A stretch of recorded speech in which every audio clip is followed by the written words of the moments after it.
I'm like, oh, you're so loving and affectionate. And then I'm like, oh, you just want food. You don't care about me.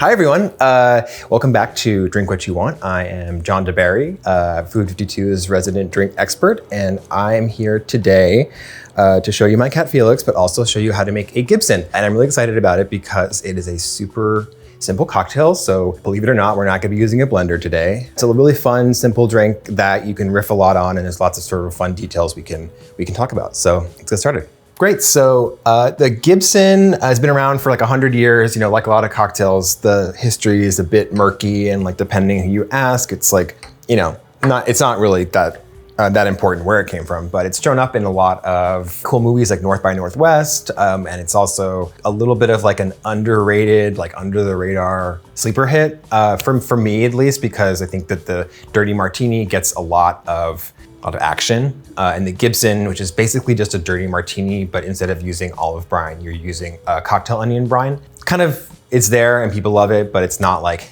a huge breakout success. So I love to give it a little bit of love and attention, and also show you how you can switch up the pickles that you use to kind of make, you know, do some pickle play with your cocktail and make it your own.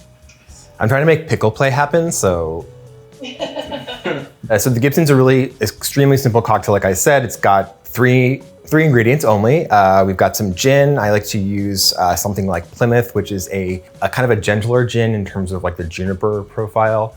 You'll find a lot of gins like Tanqueray and Beefeater are like really kind of like bright and piney. This is like a little softer. And then we've also got dry vermouth. Something that's really important to remember about vermouth and really any like kind of wine-based products essentially is you want to keep them in the refrigerator, and you want to kind of treat them as if they're fresh. So for me, it's very convenient to buy vermouth in half bottles, like a 375 like this one.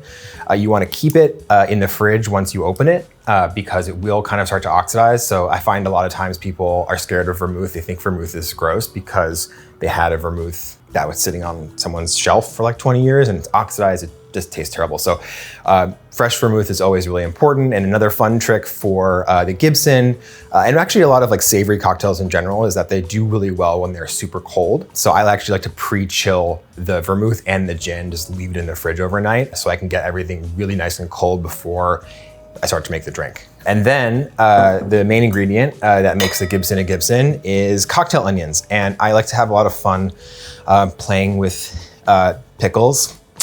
So for me, the go-to is obviously cocktail onions. They're pretty ubiquitous. They're very easy to find.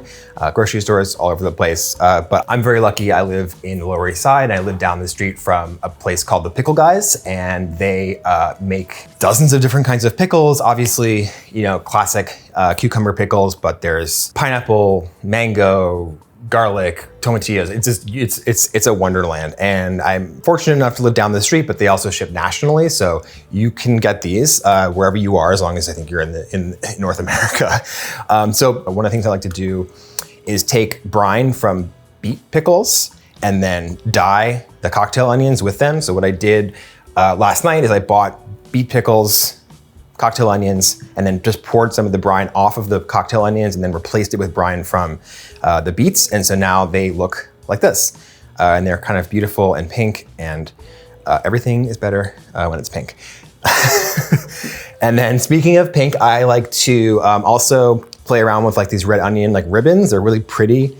Although I wouldn't recommend using the red onion brine as your brine in the Gibson, because it's like, I found that it's just really intense and like very salty and like really just overwhelming.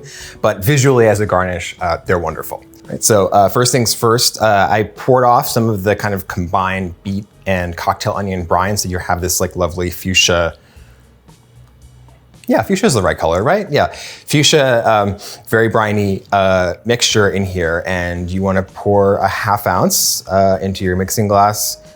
You can use less if it's like important to you, because I think everyone has a different tolerance for like brininess and intensity of the flavor. But for me, I find a ½ ounce works really nicely. And then for the vermouth, these measurements are a little bit wonky because I like to do a bit of a wetter martini. You know, if you think about like a dry martini is mostly spirits, like mostly gin or vodka, and like a wet martini increases the amount of vermouth. And so I think a lot of people don't like wet martinis because they're used to bad vermouth. But if you have good vermouth, a wet martini is wonderful. So for me, it's 1.25 ounces of dry vermouth.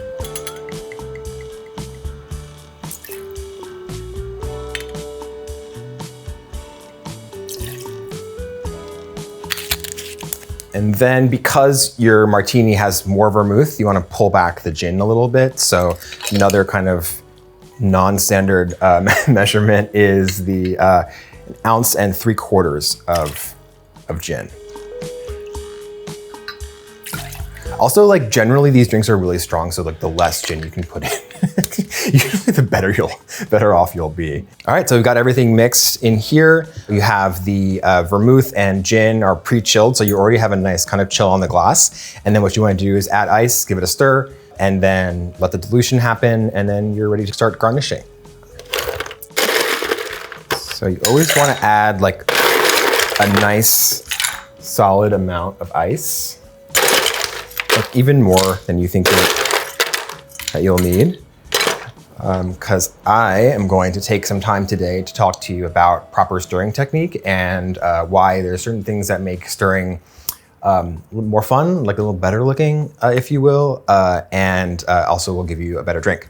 Stirring as opposed to shaking is a very like gentle, easy, slower process. Like shaking is really super violent, you know, it's like a lot of air happens and like dilution and ice is breaking. Whenever you think about like whether I should stir or shake, it's like, do you want the drink to be frothy and like really super cold and like kind of really like shaken up? Or do you want something that's a little bit more smooth and mellow and kind of elegant? So like that's a good framework for thinking about it, as well as like if there's anything like citrus or dairy or eggs or anything like that, you always want to shake. But in the case of like a Gibson or martini, like an old-fashioned Manhattan, always want to stir. It's just going to give you a slightly better drink. And so for stirring, you don't need a fancy like stabby thing like this. This is just something I picked up in Japan because that's what my life is. But you just want to have something that you can hold comfortably in your hand. And then you want to have your full mixing glass, and then you want to take your bar spoon. You can actually even use a chopstick if you're in a pinch. Anything that's like this long and sticky,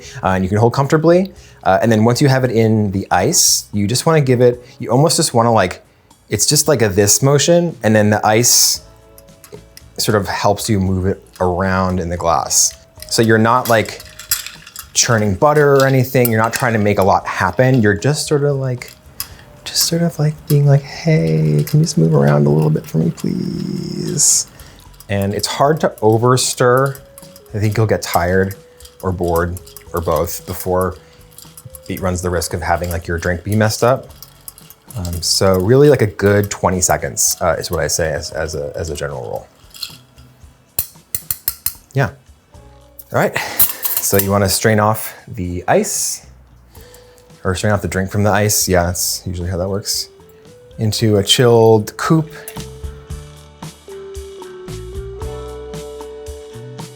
Oh, now you have your drink. We can take our cocktail picks and maybe let's do like a little Neapolitan blend of all three of our pickles just to give it like a nice egalitarian flair there.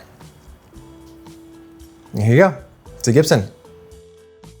So now that you're done making your Gibson, what to do with the vermouth, which bottle you probably just opened to make this. The vermouth for me keeps pretty well in the refrigerator for, I want to say 2 weeks. 2 weeks is really safe.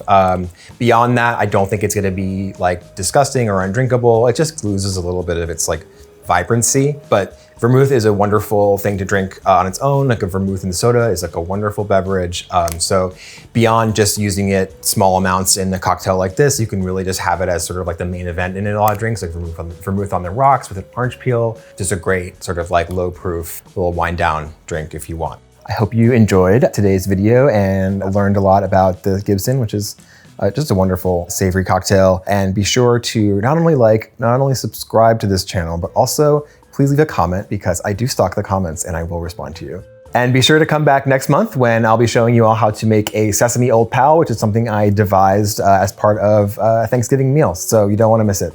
Cheers.